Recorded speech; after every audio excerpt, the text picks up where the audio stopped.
그의 즐거운 소리를 바랄지어다. 그 이름의 영광을 찬양하고 영화롭게 찬송할지어다. 너희는 와서 하나님의 행하신 것을 보라. 인생에게 행하심이 어미하시도다. 아멘.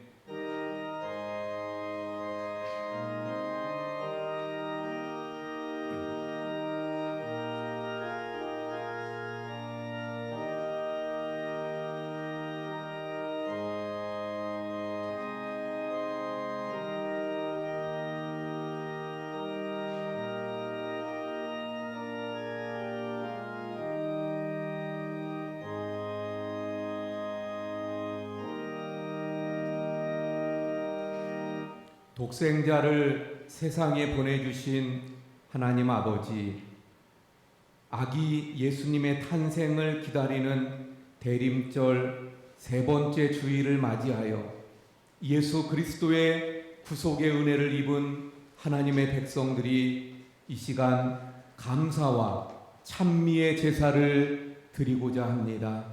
하나님, 이 시간 저희들이 드리는 예배를 흠양하시고 연락하여 주시옵소서. 신령한 은혜를 기다리는 저희들의 영혼이 만족하게 해 주시옵소서. 죄인들을 구원하시기 위해 죄인을 찾아오신 예수 그리스도의 이름으로 기원하옵나이다. 아멘. 우리 자리에 앉으셔서 35장 찬송합니다.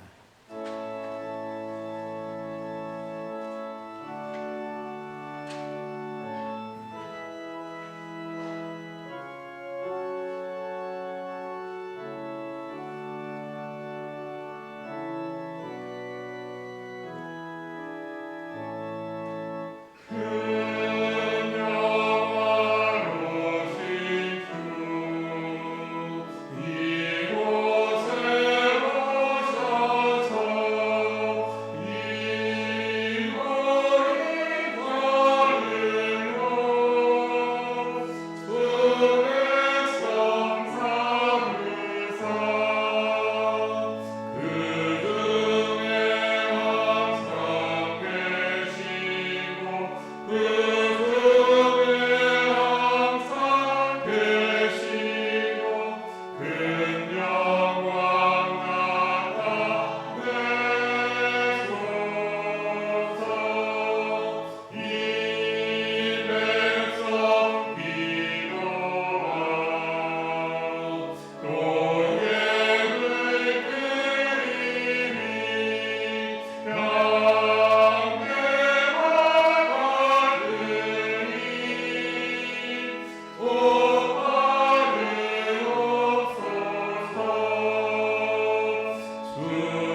기도를 하나님 앞에 드리겠습니다.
내 이름을 경외하는 너희에게는 의로운 해가 떠올라서 치료하는 광선을 발하리니 너희가 나가서 외양간에서 나온 송아지같이 뛰리라. 아멘.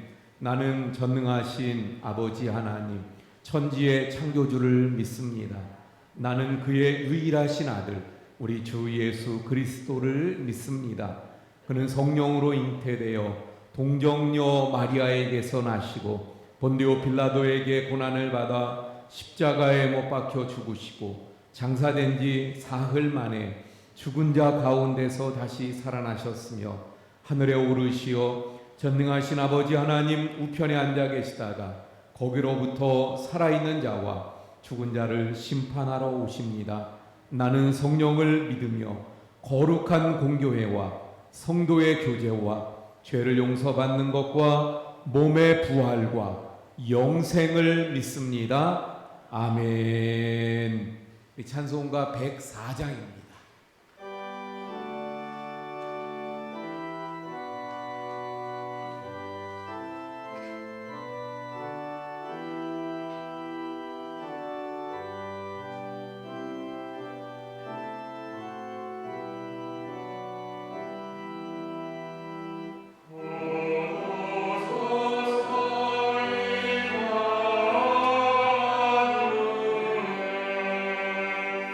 Oh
기도해 주시겠습니다. 사랑과 은혜가 풍성하신 하나님 아버지, 오늘도 저희들을 택하시어 귀한 날 지키게 하시고 주님의 전으로 나와 예배 드릴 수 있도록 허락하여 주시어서 감사드립니다. 이제 1년의 마지막 12월 두 번째 주일을 맞이하였습니다. 올 한 해를 시작했을 때에는 하나님의 말씀을 더 많이 묵상하고 주님의 말씀에 순종하며 살겠다고 결심하였건만 한 해를 뒤돌아보니 저희가 변화되지 못하고 나태하게 살았음을 고백합니다. 이 시간 용서하여 주시옵소서. 금년이 다가기 전에 모든 것이 잘 마무리될 수 있도록 인도하여 주시옵소서. 사랑의 주님, 오늘은 주님의 강림을 기다리는 대림절 세 번째 주일입니다. 저희를 위하여 독생자 예수 그리스도를 보내주시고 주님의 사랑으로 세상을 밝혀주심에 감사드립니다. 낮고 천한 곳에 오신 주님을 기다리는 저희들의 기도를 받아 주시옵소서. 또한 이 땅에 하나님의 교회가 세워질 때 주시었던 성령을 이 시간 저희에게 주시어서 감사와 은혜 가운데 예배드리게 하여 주시옵소서. 세상에 빠지고 죄 가운데 살아온 저희 심령을 성령의 능력으로 깨끗게 하여 주시고 이 시간 변화되어 주님이 보시기에 기쁘신 삶을 살게 하여 주시옵소서. 참 좋으신 하나님 아버지, 저희 원주교회를 지켜주시어 감사드립니다. 늘 은혜 넘치는 교회가 되게 하시고 기도와 말씀이 샘솟는 늘 끊어지지 않는 교회로 인도하여 주시옵소서. 성도 사이에 서로 용서하고 권면하며 주님의 사랑 안에서 합평케 하는 축복의 교회가 되게 하여 주시옵소서. 사랑의 주님, 코로나 질병에 온 세계로 감염 환자들이 증가로 인하여 공포심이 국민들 사이에 확산되고 있습니다. 두려움이 사라지게 하시고 이 증후군이 하루속히 소멸되게 하여 주시옵소서. 또한 주님이 지켜주심으로 다 무사히 지나가게 되어질 줄 믿습니다. 은혜의 주님, 올 한 해 주님께서 저희들에게 주신 복을 세어보며 감사하는 12월 한 달이 되게 하여 주시옵소서. 특별히 육신의 질병으로 고통 가운데 있는 성도들이 있습니다. 하루속히 친히 치료하여 주시고 그 믿음 안에서 자유케 되어지게 하여 주시옵소서. 어려움 중에 감사하는 믿음이야말로 하나님의 은총이 더하실 줄로 믿고 이루어가게 하여 주시옵소서. 귀하신 주님, 오늘도 말씀 전하시는 목사님 장중에 붙들어 주시옵소서. 늘 곤비지 않게 하시고 그 사역의 길에 주님의 은혜 가운데 시온의 대류가 열리도 평탄케 하여 주시옵소서. 선포되어지는 오늘의 말씀 위에 뜨겁게 역사하시어서 저희들의 삶이 변화되어지는 귀한 시간으로 인도하여 주시옵소서. 오늘도 예배를 위해 준비하고 애쓰시는 여러 손길 위에 복을 더하여 주시옵소서. 또한 여러 가지 사정으로 이곳에 예배드리지 못하는 여러 성도들 많이 있습니다. 어디에 있든지 선한 자리에 있게 하시고 같은 은혜로 더하여 주시옵소서. 예배의 시중을 주님께 입닥하오며 기쁜 마음으로 드려지는 예배를 주님 홀로 영광 받아주시길 원하오며 지금도 살아계셔서 역사하시는 예수 그리스도의 이름으로 기도드립니다. 아멘.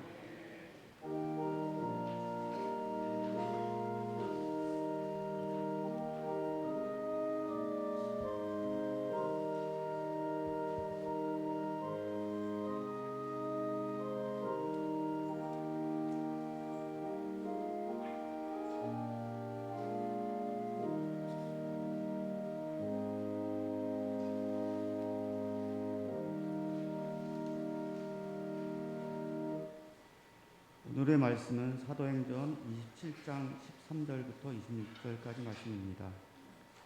남풍이 순하게 불매 그들이 뜻을 이룰 줄 알고 닻을 감아 그레데 해변을 끼고 항해하더니 얼마 안 되어 섬 가운데로부터 유라굴로라는 광풍이 크게 일어나니 배가 밀려 바람을 맞추어 갈 수 없어 가는 대로 두고 쫓겨가다가 가우다라는 작은 섬 아래로 지나 간신히 도로를 잡아 끌어올리고 줄을 가지고 선체를 둘러 감고 스리디스에 걸릴까 두려워하여 연장을 내리고 그냥 쫓아가더니 우리가 풍랑으로 심히 애쓰다가 이튿날 사공들이 짐을 바다에 풀어버리고 사흘째 되는 날에 배의 기구를 그들의 손으로 내버리니라. 여러 날 동안 해도 별도 보이지 아니하고 큰 풍랑이 그대로 있음에 구원의 여망마저 없어졌더라. 여러 사람이 오래 먹지 못하였음에 바울이 가운데 서서 말하되 여러분이여 내 말을 듣고 불에 대해서 떠나지 아니하여 이 타격과 손상을 면하였더라면 좋을 뻔하였느니라. 내가 너희를 권하노니 이제는 안심하라. 너희 중 아무도 생명에는 아무런 손상이 없겠고 오직 배뿐이리라. 내가 속한 바 곧 내가 섬기는 하나님의 사자가 어젯밤에 내 곁에 서서 말하되 바울아 두려워하지 말라. 내가 가이사 앞에 서야 하겠고 또 하나님께서 너와 함께 항해하는 자를 다 내게 주셨다 하셨으니 그러므로 여러분이여 안심하라. 나는 내게 말씀하신 그대로 되리라고 하나님을 믿노라. 그런즉 우리가 반드시 한 섬에 걸리리라 하더라. 아멘. 아멘. 네, 오늘 아침 일찍이는 안개가 많이 꼈었는데 11시 예배 오시는 분들은 좀 어떠셨는지 모르겠어요. 오늘 아침도 주님께 예배하기 위해 주님의 날, 주님께 모인 우리 모든 성도님들에게 또 하나님께서 예비하신 은혜가 넘치게 임할 줄로 믿습니다. 네, 우리가 봉독한 좀 제법 긴 본문의 말씀 이규성 안수 집사님께서 잘 봉독해 주셨는데 그 내용은 이런 것입니다. 사도 바울을 포함해서 276명의 사람들이 배를 타고 저 로마를 향해서 출발하게 되어진 것입니다. 배가 잔잔한 바다의 물결을 헤치고 순조로이 항해를 하고 있었습니다. 바울이 험난한 항해가 될 것이라고 경고했지만 그럼에도 불구하고 바울의 일행을 태운 배는 순풍에 담듯이 그렇게 순항을 계속하게 되어집니다. 13절의 말씀이죠. 그런데 이게 웬일입니까? 얼마 못 돼요. 지중해 한 복판에서 유라굴로라고 하는 광풍을 만나게 됩니다. 14절의 말씀이죠. 자, 그런데 이 유라굴로라고 하는 이 광풍은 그야말로 노도 광풍이었습니다. 배가 그 거센 바람에 밀려서 더 이상 조종할 수 없는 그런 상황에 이르게 되어집니다. 그랬더니 선원들이 그 모진 애를 쓰다가 도저히 안 되니까 결국에는 포기하게 돼요. 그 배를 조종하는 것을 포기합니다. 그리고는 할 수 있는 방법들을 그들이 다 해보는데 계속해서 배는 바람 부는 대로 물결 치는 대로 표류하게 되는 거예요. 그래서 할 수 있는 방법을 다 강구해 봅니다. 배에 있는 짐들을 그래서 버려 봅니다. 더 나아가서는 배에 필요한 건데 그런 기구들 그것들도 다 버리게 되어지는 거예요. 그리고 사흘째에 이제 그런 일들을 했었죠. 그리고 이제는 더 이상 손 쓸 수도 없고 사람의 힘으로 더 이상 해볼 수도 없는 상황. 그래서 결국 20절에 가서는 뭐라고 말합니까? 구원의 여망이 다 사라지는 이런 상황이 되어지고 맙니다. 할 수 있는 바 선원들이 지금까지 배를 타고 오면서 많은 풍랑을 경험했기 때문에 그 경험 속에서 노하우를 가지고 그들이 할 수 있는 일을 다 해봤어요. 하지만 안 되는 상황. 그래서 구원의 여망이 사라진 이런 상황에까지 이르게 되어졌습니다. 그래서 그 배에 타고 있던 모든 사람들은 탈진을 하게 되고 모든 소망을 잃게 되고 최후의 죽음의 순간만을 기다리고 있는 이런 상황이었습니다. 이런 절망 가운데 있는 그 배 안에서 사도 바울이 소망의 메시지를 전하게 되어집니다. 그 절망의 한가운데 구원의 여망이 사라져버린 그 배 안에 있는 사람들에게 풍랑 앞에서 지금 죽음만 기다리면서 두려워 떨고 있는 그들에게 사도 바울이 뭐라고 이야기합니까? 안심하라. 이제는 여러분 안심하십시오. 이렇게 소망의 메시지를 사도 바울이 외치게 되어집니다. 모든 배에 있는 사람들은 276명의 사람들인데 그 모든 사람들은 지금 두려워 떨고 죽음을 기다리고 있었는데 어떻게 사도 바울은 그 상황 속에서 안심하라고 소망의 메시지를 전할 수 있었을까요? 그 비결이 무엇일까? 함께 오늘 살펴보도록 하겠습니다. 첫 번째, 사도 바울이 그 절망의 상황 속에서 소망의 메시지를 외칠 수 있었던 첫 번째 이유가 무엇일까? 지금 상황 속에서 거기 그 배에 타고 있는 모든 사람들은 지금 풍랑을 바라보고 있습니다.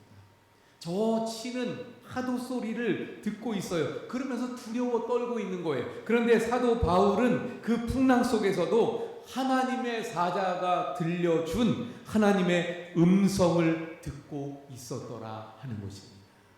다른 사람들은 풍랑만을 바라보고 바람과 파도의 소리만 듣고 있었지만 바울은 그 풍랑 속에서 풍랑만 바라보지 아니하고 그 풍랑의 한 복판에서 하늘과 땅을 지으신 하나님, 그 거센 풍랑을 잔잔하게 하실 수 있는 하나님을 바라보았습니다. 바로 그 바람과 파도 소리를 듣고 있는 그 배 안의 사람들과 달리 사도 바울은 주님의 세미한 음성에 귀를 기울이고 있었더라 하는 것입니다. 사랑하는 성도 여러분, 아무리 큰 풍랑을 만났어도요, 우리가 인생에 아무리 큰 깊은 인생의 밤을 만났어도, 아무리 우리가 깊은 수렁 가운데 내가 빠져 있을지라도 오늘 하나님의 음성을 들을 수 있다면 그 하나님의 음성을 듣는 사람들은 절대로 절망하지 않습니다. 하나님의 음성을 듣는 사람들은 두려워하지 않습니다. 하나님의 음성을 듣는 사람들은 포기하지 않는 것입니다. 왜 그래요? 모든 것을 주관하시는 하나님, 그리고 모든 것을 합력하여 선을 이루어 가시는 그 하나님을 믿기 때문입니다. 사랑하는 성도 여러분, 그러므로 우리도 마찬가지예요. 이 지금 사도 바울이 절망의 한 가운데에서 소망을 외칠 수 있었던 이유가 하나님의 음성에 귀를 기울였고 그 하나님을 바라보았기 때문이라면 우리도 역시 마찬가지입니다. 이 절망의 순간에 또 힘든 상황 속에서 내 인생의 밤 가운데 내가 처해 있다면 내가 무엇을 해야 될까요?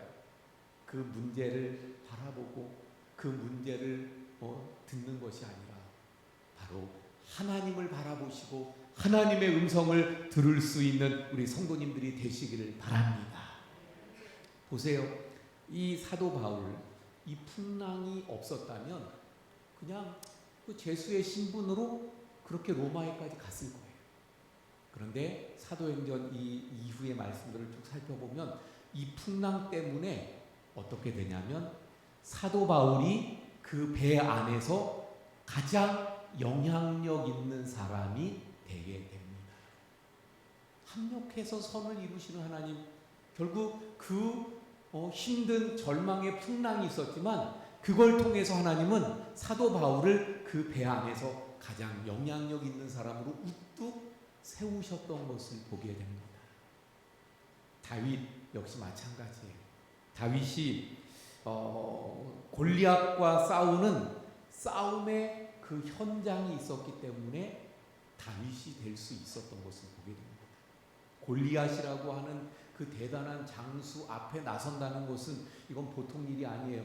그 골리앗만 바라보았다면 다윗이 나아갈 수 없었을 거예요. 그런데 그때 말씀을 보면 다윗은 뭐라고 이야기합니까? 나는 하나님의 이름으로 나간다. 다시 말하면 다윗은 하나님을 바라보았어요. 하나님께만 귀를 집중하고 그 음성을 들었던 것입니다. 자, 우리가 잘 아는 요셉이라는 사람 어떻습니까? 감옥에 들어갔어요. 감옥이라고 하는 절망적인 그 현장이 있었기 때문에 나중에 오히려 애굽의 국무총리가 되는 기적을 맛볼 수 있었던 것을 보게 됩니다. 여러분, 믿음은요, 말이 아니에요. 믿음은 현장에 있는 것입니다. 하나님의 음성을 듣는 그 하나님의 사람들에게는 풍랑의 현장이 오히려 기적의 현장이 되는 줄 믿으시길 바랍니다. 하나님의 음성을 듣는 하나님의 사람들에게는 그 절망의 현장이 오히려 소망의 현장이 되는 줄 믿으시길 바랍니다.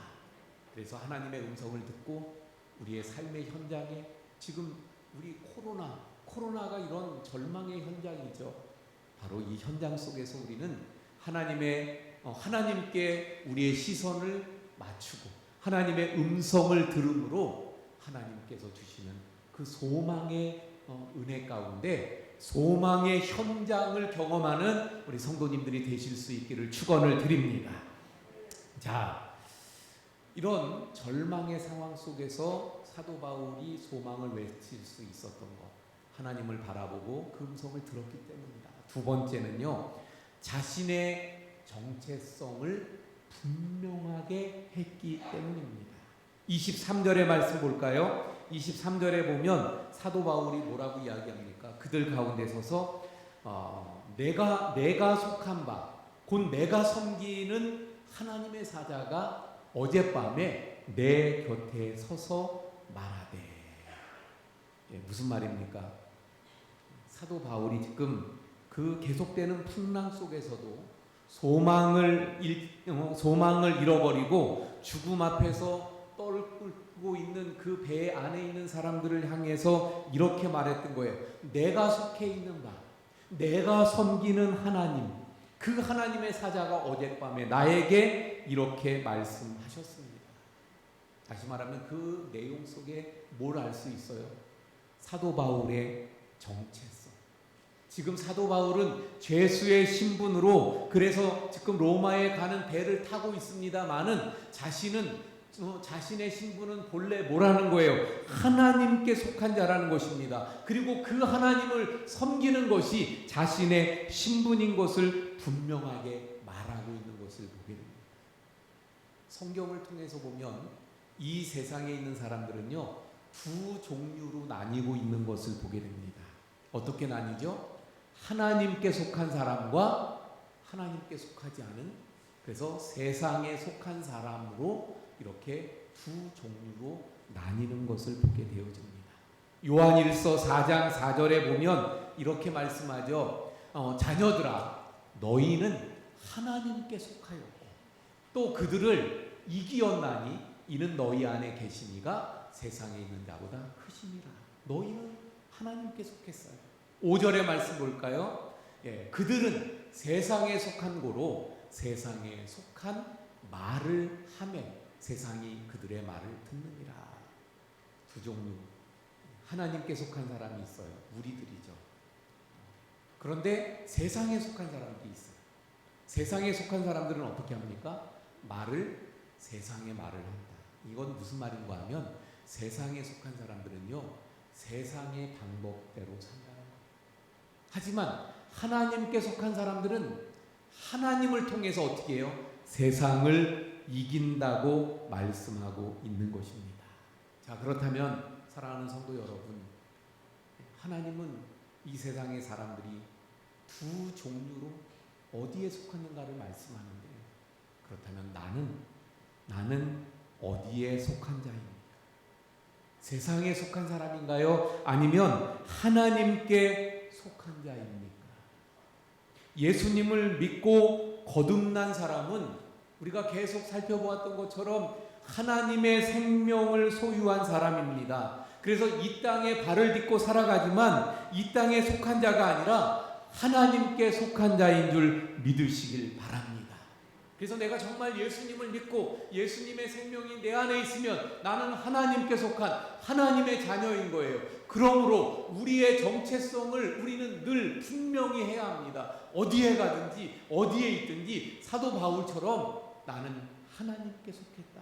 나는 하나님의 자녀다. 나는 하나님을 섬기는 사람이다. 그리고 그의 정체성을 분명히 해야 합니다. 왜 그렇습니까? 자신의 정체성, 내가 하나님께 속했다는 이 분명한 믿음, 이것을 가져야 세상을 이길 수 있고, 이것을 가져야 어떤 절망, 어떤 풍랑, 어떤 상황에서도 바로 그 상황을 이기는, 그 세상을 이기었다고 하나님이 말씀하시잖아요. 바로 그 하나님의 속한 자녀들이 그 정체성을 가지고 믿음으로 고백하게 될 때 세상을 이기는 자들, 어떤 절망적인 상황도 이겨내고 그 절망적인 상황에서 오히려 소망을 외치고 노래할 수 있는 하나님의 사람들이 될 수 있는 줄로 믿습니다. 그래서 세상에 속한 사람들은 세상의 방법으로 하지만 하나님께 속한 사람들은요, 하나님을 바라보고 하나님이 행하여 주심으로 하나님을 통해서 승리하게 되는 줄로 믿습니다. 사도 바울이 바로 그 믿음을 가졌던 거예요. 자, 사도 바울이 그 풍랑의 한가운데에서도 자신이 평안을 누리고 오히려 그 두려움 가운데 있는 사람들을 향해서 안심하라고 소망을 외칠 수 있었던 이유, 마지막 이유는요, 사명 때문입니다. 사명이 있었기 때문이에요. 24절의 말씀 볼까요? 그 하나님의 사자가 말씀해 주셨는데 그 내용이 뭔가 24절에 보니까 바울아 두려워하지 말라. 네가 가이사 앞에 서야 하겠고 또 하나님께서 너와 함께 항해하는 자들을 다 너에게 주셨다. 이렇게 말씀하셨다는 거예요. 이게 사명입니다. 하나님께서 다시 사도 바울에게 사명을 확인해 주셨다는 거예요. 사도 바울은 다메섹으로 가던 중에 예수님을 만나게 되어졌죠.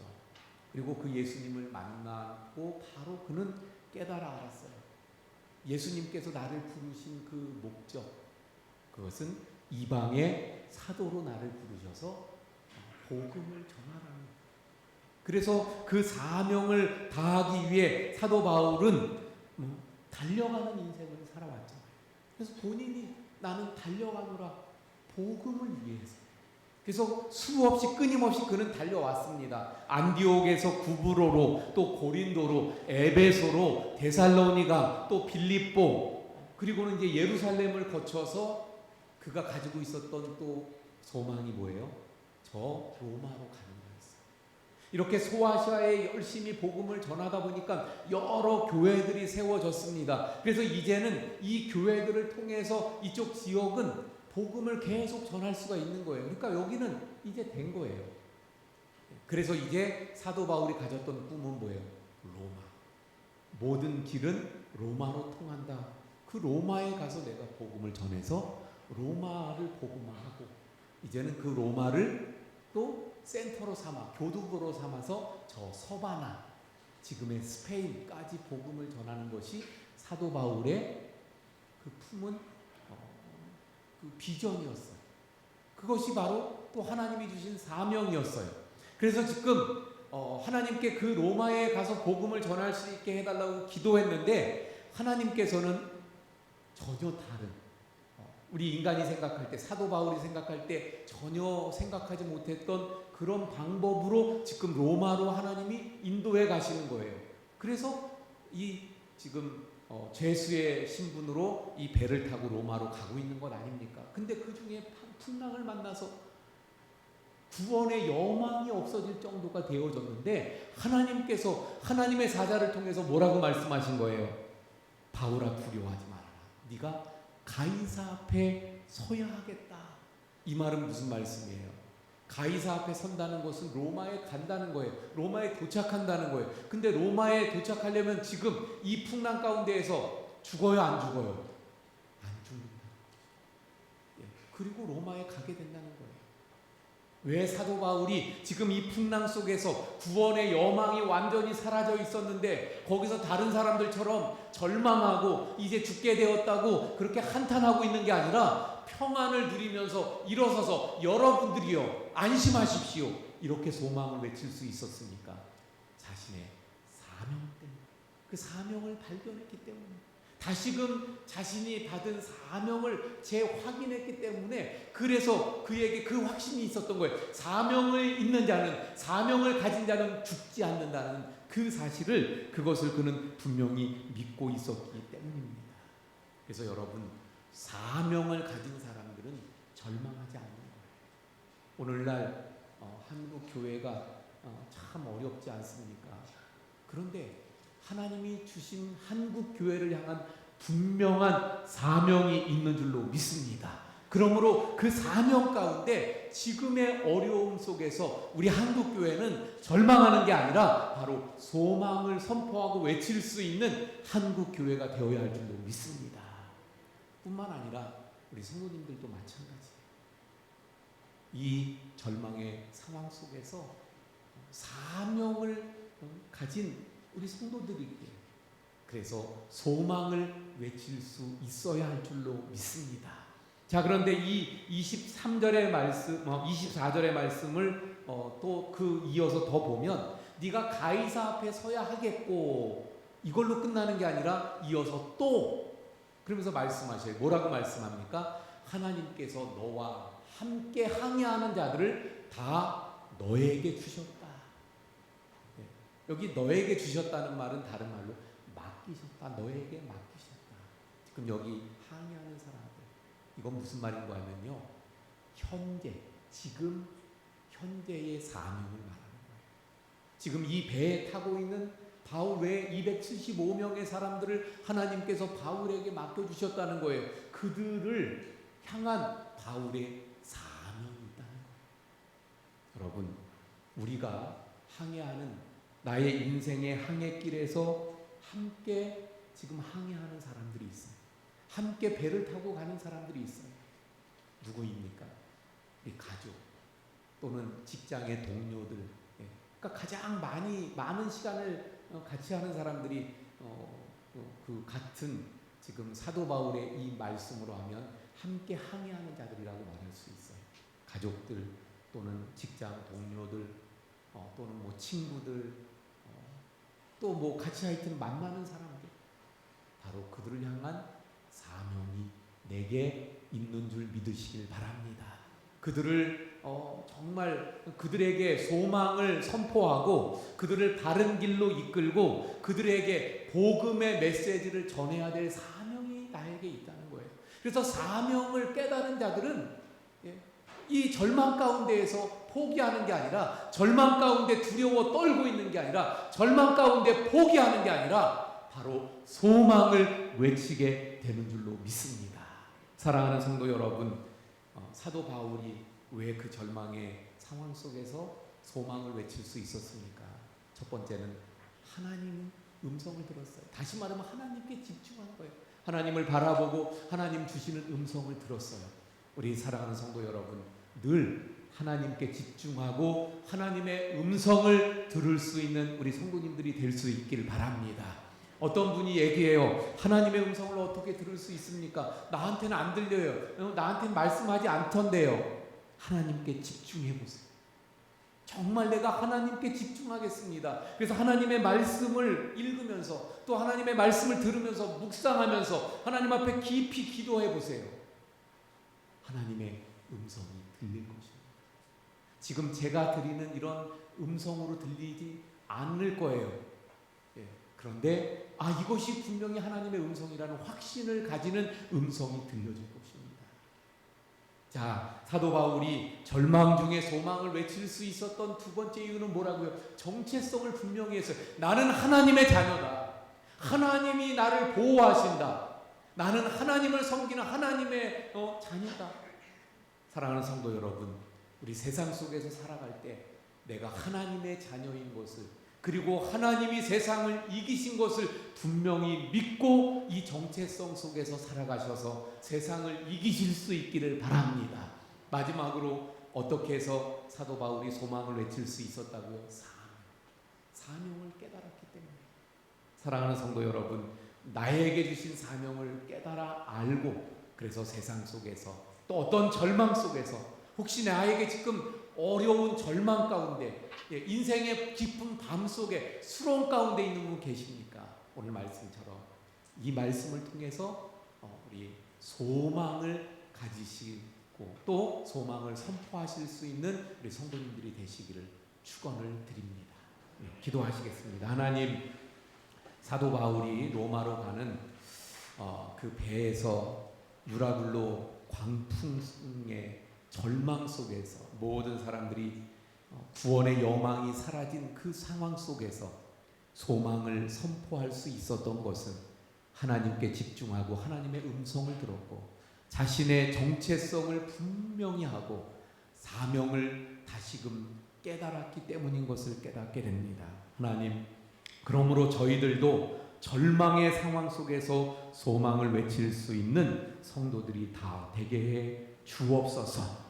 이 코로나의 절망 속에서 우리 소망을 외칠 수 있는 교회 또 성도들이 되게 하시고 각자의 그 삶 속에서 겪는 인생의 절망 또 인생의 깊은 밤 그 수렁 속에서 소망을 바라보고 외칠 수 있는 우리 모든 성도님들이 다 되게 해 주시옵소서. 예수님 이름으로 기도하옵나이다. 아멘. 우리 찬송가 91장 찬송합니다.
드린원금 봉헌하시겠습니다.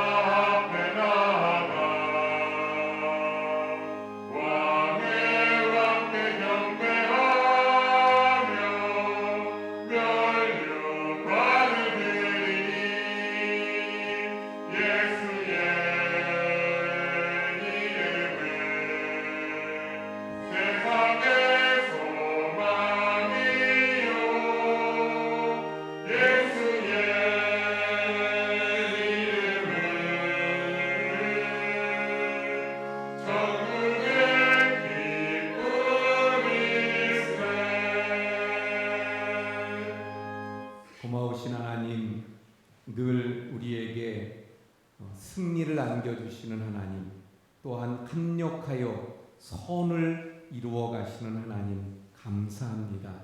이 시간도 그 은혜를 기억하며 주님 앞에 예배 자리에 나올 때 귀한 예물을 정성으로 준비하여 이 시간 주님 앞에 드립니다. 우리의 믿음, 우리의 정성, 또 우리의 기도를 담은 예물을 흠양하여 주시고 하나님 드린 모든 손길들마다 하나님의 넘치는 복을 부어 주옵소서. 이 예물이 쓰여지는 곳에 하나님의 은혜와 사랑과 구원의 역사들 또 소망의 은혜들이 넘치게 해 주시옵소서. 우리 모든 성도님들 가정에 평안을 허락하시고 형통함을 허락해 주옵소서. 특별히 계속 확산되어져 가는 코로나 속에서 우리 모든 가족들을 하나님 지켜주셔서 안전하게 하나님 보호해 주시옵소서. 몸이 아픈 우리 성도님들에게 특별한 하나님의 은혜 가운데 치료해 주시길 원합니다. 고쳐주시고 병이 낫게 하시고 또 수술하여 지금 회복하며 또 치료 중에 있는 우리 성도님들 하나님께서 도우셔서 잘 완치되도록 하나님 도우시는 은혜들이 넘치게 해 주옵소서. 모든 것 감사하며 축복하며 예수님 이름으로 기도하옵나이다. 아멘. 자리에 앉아주시기 바랍니다. 우리 함께 인사합니다. 사랑합니다. 축복합니다.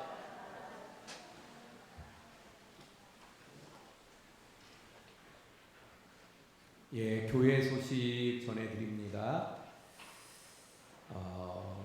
우리 그 사무총회가 다음 주일날 있게 되죠. 70회 사무총회가 다음 주일 2부 예배 후에 있게 됩니다. 그래서 혹시 다음 주 사무총회에 참석하지 못하시는 분들은 위임장을 꼭 제출해 주시기 바랍니다. 그래서 안내석에 위임장이 준비되어져 있는데 아예 또 위임장도 쓸 수 없는 형편에 계신 분들, 영상으로 예배하시고 이런 분들은 문자로도 가능합니다. 그래서 제가 그 문구를 카톡 단체방에 올려드릴 테니까 그 문구에 맞춰서 위임 문자를 보내주시면 그것도 그 위임으로 간주하게 되니까 위임장으로 제출해 주셔서 사무총회 이상 없게 이렇게 해주시기 바랍니다. 예배 후에 우리 장로님들 당회로 모이도록 하겠습니다. 저는 목요일날 원주경찰서 경목위원 총회에 참석하게 되어집니다. 저한테 말씀을 하셨었는데 제가 깜빡해서 빼먹었네요. 다음 주에 주보에 또 실어드릴 텐데 우리 여전도에 매주 판매를 한다고 합니다. 우리 원주교회 매주가 유명하잖아요. 국산 순국산 콩으로 또 저렴하게 아주 맛있게 되도록 잘 띄운 매주로 언제나 뭐 금방 품절되는데 우리 성도님들도 필요하신 분들은 우리 김난수 장로님 또는 김수자 권사님 이런 분들에게 연락해 주시면 되겠습니다. 이번 주에 또 생일을 맞으시는 우리 성도님들 김순분 성도님, 강정우 성도님, 백승남 집사님 축하를 드립니다. 잠깐 기도할게요. 하나님, 이번 주에 또 생일을 맞는 우리 성도님들 하나님께서 한 분 한 분을 축복하시고 하나님의 은혜로 감싸시고 영육을 강건하게 그 사업과 가정에 늘 형통함을 더해 주옵소서. 예수님 이름으로 기도하옵나이다. 아멘. 우리 박수로 축하드립니다. 우리 입원 환자들 또 수술하고 회복 중인 우리 성도님들이 여러 분 계신데 위에서 또 많이 기도해 주시고 또 암 투병 중에 있는 우리 또 황은주 집사님 위에서도 많이 기도해 주시기를 부탁을 드립니다. 주중에 우리 강순매 집사님께서 하나님의 부르심을 받고 또 모든 장례 절차를 마치게 되어졌습니다. 정남교 안수 집사님 1부 때 오셔서 인사하셨는데 우리 또 조문 감사해서 떡을 준비해 주셨습니다. 그래서 가시는 길에 다 하나씩 받아서 가시기 바랍니다. 성경 통독 이경옥 권사님이 4독인데 1독으로 잘못 나왔네요. 김순영 권사님이 또 2독이신데 1독으로 여기 나왔고요. 원순자 권사님 2독, 이성희 장로님 4독, 이영구 권사님 1독, 그래서 전체 92독. 92독은 맞고요. 개인 이경옥 권사님, 김순영 권사님 잘못 나와서 죄송합니다. 우리 더 힘써서 100도 올해도 넘어갈 수 있게 해주시길 부탁을 드립니다. 우리 다 함께 일어나서 635장 찬송합니다.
이제는 우리의 소망 되시는 예수 그리스도의 은혜와 아버지 하나님의 극진하신 사랑하심과 성령님의 감화감동 위로 교통하심의 역사가 이 시간 절망의 상황에서도 소망을 외치기를 원하는 우리 모든 성도님들 머리머리 위에와 가정과 생업과 교회와 나라 위에 지금부터 영원까지 함께 하시기를 간절히 축원하옵나이다.